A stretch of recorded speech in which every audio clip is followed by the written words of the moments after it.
Friends, it's Monday once again, which famously means it's time for story. Today, we're taking it all the way back to the OG. This is a story of Serendipity herself. Herself? I think it's a her. This Serendipity itself. You've probably noticed Serendipity in the little logo on all the other books. This was, if not the first story, this was one of the first stories. I think this was originally published in 1974. We begin in the ice. On an iceberg far south in the Antarctic sat an egg. It was no ordinary egg, for it was 4 feet wide and 8 feet tall and had a distinct pink shade to it. It just is pink. I wouldn't say it has a pink shade. It is strictly very much a pink egg. Eerily, with absolutely no provenance whatsoever. We don't know where it came from or why it's here. The penguins, their mind is blown. After a while, it hatches. The text says that it crickled and cracked, which is triggering for those of us who have been following along since some of the earlier stories we've discussed here. And out comes this, I'm going to say, monster. It is sort of a frightening magenta creature. Beautiful eyelashes. Just incredible. And sort of a leafy vibe in some of the accoutrement on the back. But otherwise, very much sort of a hideous beast. Almost immediately, she encounters a walrus who asks, first thing that it asks is, who or what are you? No one wants to be greeted that way. Who are you? There's better ways. Who or what are you? Could not think of a more offensive greeting.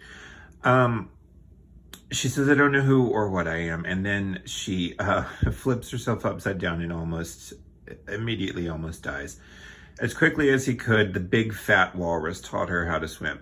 This is grotesquely offensive language to describe the walrus, especially for a character we haven't even seen yet. We just have this image of our monstrous protagonist being, I guess, clumsy. The walrus kind of looks her up and down, says, you're too big to be a tuna and too small to be a whale. You have no feathers, so you can't be a bird.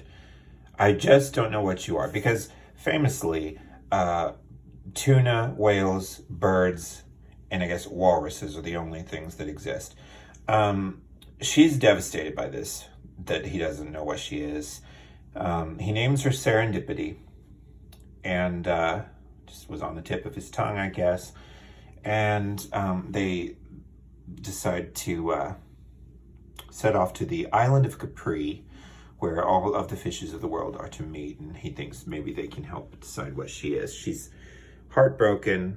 Even her tears are pink. The walrus has a very bitchy look on his face. So let's see what happens. So Serendipity and the walrus are journeying to the island of Capri when they hear some crying.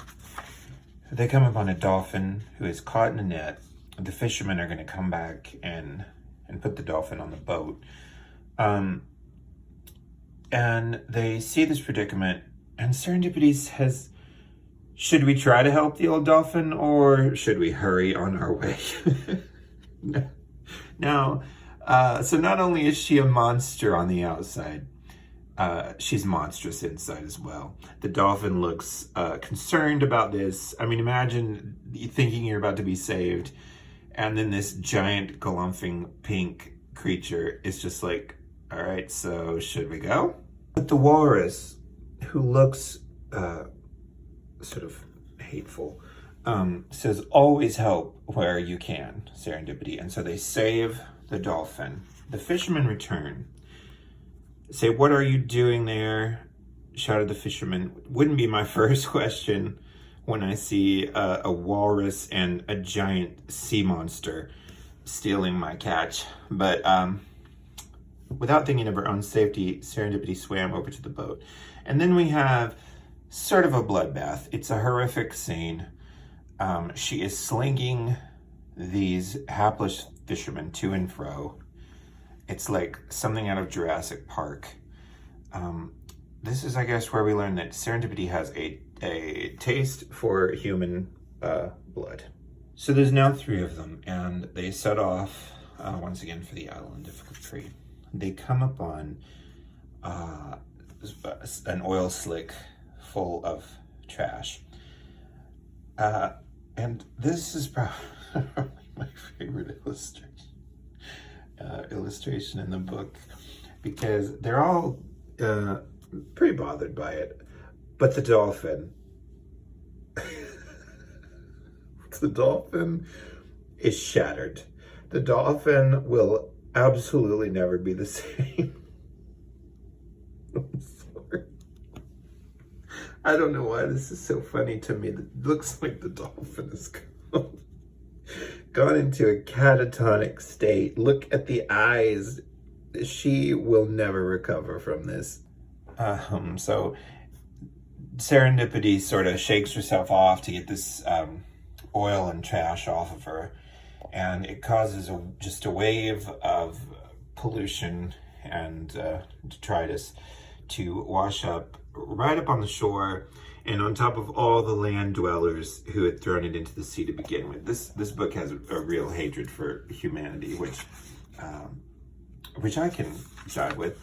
And so now they are on their way again to the island of Capri. We have a beautiful sunset.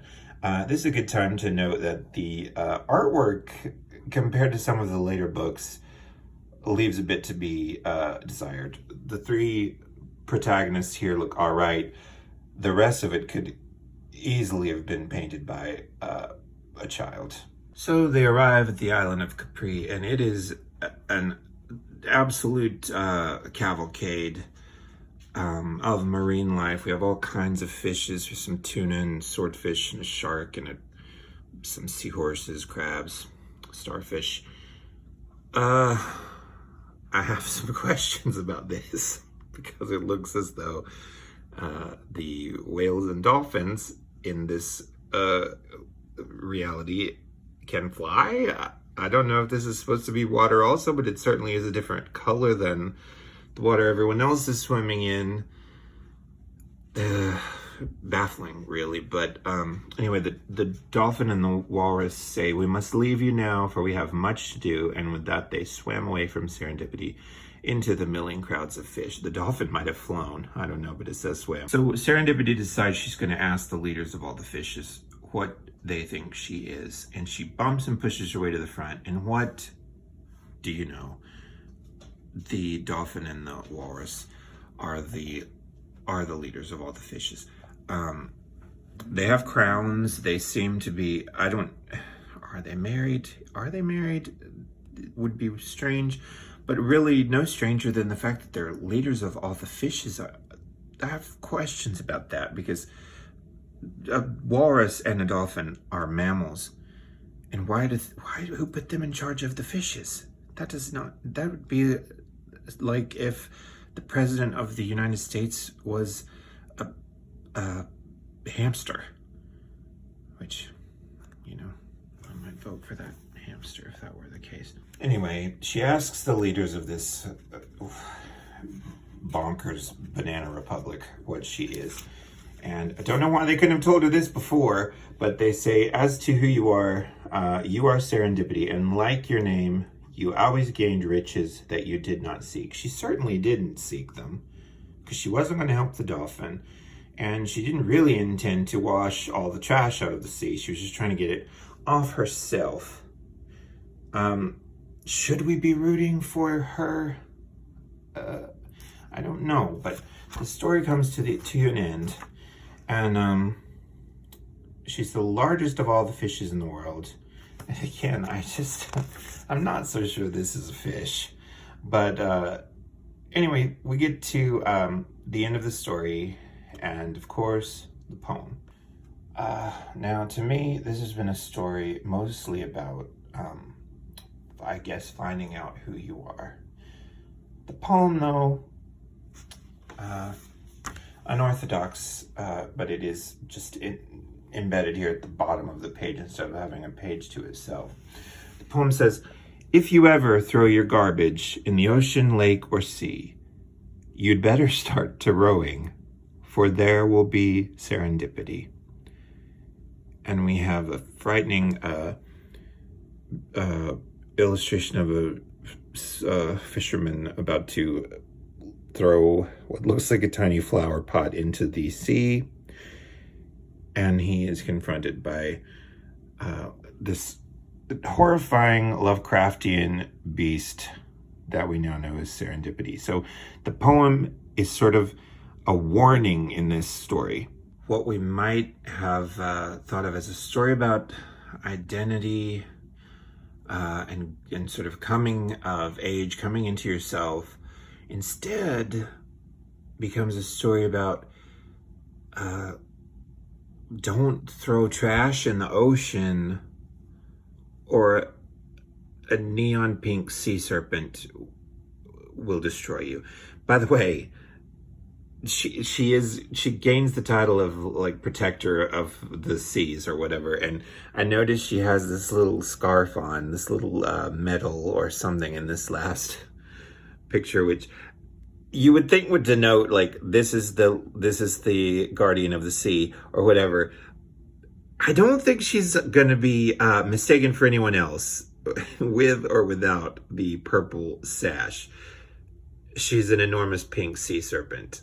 So anyway, that's the story of Serendipity. I don't really know why she became the sort of the mascot for this entire series of children's books. I don't really know what she brings to the table, other than I guess she is the first sort of main character that's not a beast known to man, like a cat or a squirrel or a horse. She is this is not a creature of God's design. This is something altogether else. But anyway, I hope you enjoyed this sort of underwhelming seafaring horror story. And we will discuss a new story next week. Have a nice day, and don't throw your trash in the sea or you'll be eaten alive by this creature.